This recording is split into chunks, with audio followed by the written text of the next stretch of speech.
નમસ્કાર, star prime ન્યૂઝમાં આપનું સ્વાગત છે।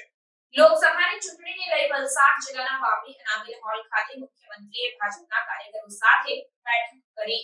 વલસાડ લોકસભા બેઠકની ચૂંટણીનો પ્રચાર પૂરજોશમાં ચાલી રહ્યો છે। બંને પાર્ટીના ઉમેદવારો અને અગ્રણીઓ મતદારોને રીઝવવા પ્રયાસ કરી રહ્યા છે। ત્યારે વલસાડ જિલ્લાના વાપી ખાતે અનાબેલ સમાજના હોલમાં જિલ્લાના બીજેપીના કાર્યકરો સાથે રાજ્યના મુખ્યમંત્રી ભાજપના ઉમેદવાર ધવલ પટેલના સમર્થનમાં રાજ્યના મુખ્યમંત્રી ભૂપેન્દ્રભાઈ પટેલ વાપી પહોંચ્યા હતા, જ્યાં તેઓ વાપીમાં વલસાડ જિલ્લાના ભાજપના પદાધિકારીઓ અને અગ્રણીઓ સાથે બૃહદ બેઠક કરી હતી।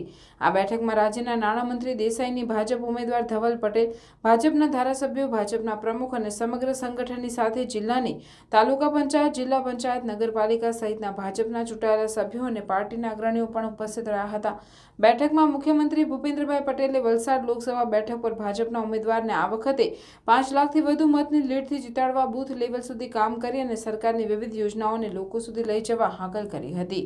આ સાથે જ મુખ્યમંત્રીએ વલસાડ જિલ્લાના વિવિધ સમાજના અગ્રણીઓ સાથે પણ બેઠક કરી। આમ વલસાડ ડાંગ લોકસભા બેઠક પર ભાજપના ઉમેદવારને આ વખતે પ્રચંડ બહુમતીથી જીતાડવા ભાજપના સંગઠનથી લઈ પેજ પ્રમુખ સુધીના કાર્યકરો ઘર ઘર સુધી જઈ અને મતદારોને રીઝવવા પ્રયાસ કરી રહ્યા છે। મુખ્યમંત્રીએ પણ કાર્યકરોને જરૂરી માર્ગદર્શન આપ્યું હતું। વલસાડ જિલ્લાના તમામ ઉમેદવાર ચૂંટાયેલા હોય અને જે અમારા પાર્ટીના સિમ્બોલ ઉપર જેને ઉમેદવારી નોંધાયેલી હોય એની આજે કાર્યકર્તાઓ સંમેલનની મિટિંગ, સંગઠનમાં મિટિંગ હોય એ પ્રમાણે કાર્યકર્તાઓને એક આવનારી ચૂંટણીમાં શું આપણે કામ કરવાનું છે એના માટેની આ મિટિંગ